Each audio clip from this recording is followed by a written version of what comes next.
I get this question in different ways because I am a chaplain, and many people had questions about how can I integrate who I am as a chaplain with who I will be as a United States Senator. Yes, it's an important question. The right has interpreted religion, Christianity, faith as something that does oppress and divides and really promotes hate. And coming from a Christian faith perspective, this is not really the message of the gospel. And I don't believe it's a message of any type of faith. Faith teaches us to love and to have compassion and to focus on the least of these. And I believe once we reclaim that message of faith, we will be able to bring communities together. I believe that faith should reflect the principles that we pledge to in our Pledge of Allegiance, that there's liberty and justice for all, and that there's access. And I believe if we preach a faith that is affirming, that focuses on everyone, that has a special concern for the least of these, and focuses on the plumb line of love, we will be able to draw communities together, no matter what faith we practice or whether we come from no faith context at all. And this is what I'm going to bring as your United States Senator. As a chaplain, I don't choose who I go to see. I don't evaluate whether this person is a Christian or a Muslim. My main concern is to be there for that person in the midst of their loss, their suffering, and their grief. Thank you. Great question. So, Medicare for all is a big issue. We've been fighting for it for many years. COVID-19 has shed the truth that we need Medicare for all. 40 million people lost their jobs and they lost their health insurance because of COVID-19 and poor leadership from our government. And mainly seniors, African Americans, and other people of color were mostly affected by COVID-19. I will, as your United States Senator, fight for Medicare for all. I had a woman to call in my 12-hour Zoomathon, and she was one of those 40 million people who lost their jobs and their health care. I know a woman who lives in the rural part of East Tennessee. She wears an oxygen tank. And if it were not for her employee-based health care, she wouldn't even have the medicines that she has now.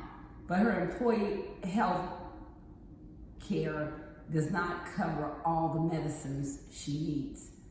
Her medications cost almost $350,000. And the ones that she can get, she has to get from India and Canada. If Jessica loses her job, she would lose her life. And this is what keeps me up at night, because no one should have to work themselves to death to live.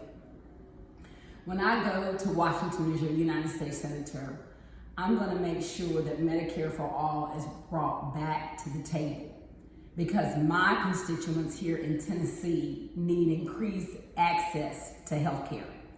Not only do they need health insurance, but we need health care access. Because even when people have insurance, it is still difficult for them to access medical services because of the astronomical costs related to deductibles and what's left over after insurance. So I'm going to make sure that this plan is back on the table. We have to start from the left. We have to start with a robust plan. We need to start from the left and work from there to make sure that everyone has health care. We need to make sure that everyone has access to the vaccine for coronavirus once it is in place. COVID-19 has shown us that when we take care of the health of an individual, we take care of the health of the whole community. This is why I'm going to fight every day for Medicare for all. This is another good question. I have been very active at the at the Ida B. Wells Plaza, the People's Plaza, with the protesters. I want to say to all those who have been participating in the protests down there that you all have brought me life and energy. You all have helped me to grow as a candidate, have sharpened my views on how to address systemic racism in our country, and has just inspired me on the campaign journey. So I have been privileged to be a part of the action down at the People's Plaza. One thing I'm going to do as your United States Senator is that I'm still going to be with you at the People's Plaza. I'm still going to be with you there physically, and I'm going to be there with you on the issues that you're fighting for. You're fighting against systemic racism. You're fighting against oppression of the LGBTQ community. You're fighting against anyone who stands against taking away the reproductive rights of women. So I stand with you. So I want to make sure that troops are not sent out against you for your peaceful protest. None of you all are violent down there. You're down there for a cause, and you're down there to say, hey, we want to be heard. And as your United States Senator, I'm going to make sure that you are heard. I'm not going to meet you with a representative. I'm not going to meet you with bloodhounds. I'm going to meet you with myself. Because a real leader listens to her constituents. I will also pass the George Floyd Justice and Policing Act. I'm going to add provisions in that act to make sure that we address the funding of police agencies, that we make sure that there is funding to reduce the risk of vulnerabilities of communities who are traditionally over-policed. I'm going to make sure that law enforcement agencies lose burning cops money when they fail to comply with the George Floyd and Policing Act.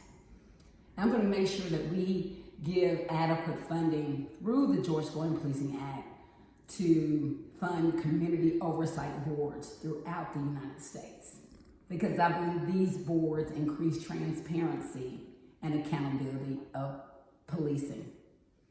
I support your efforts at the plaza.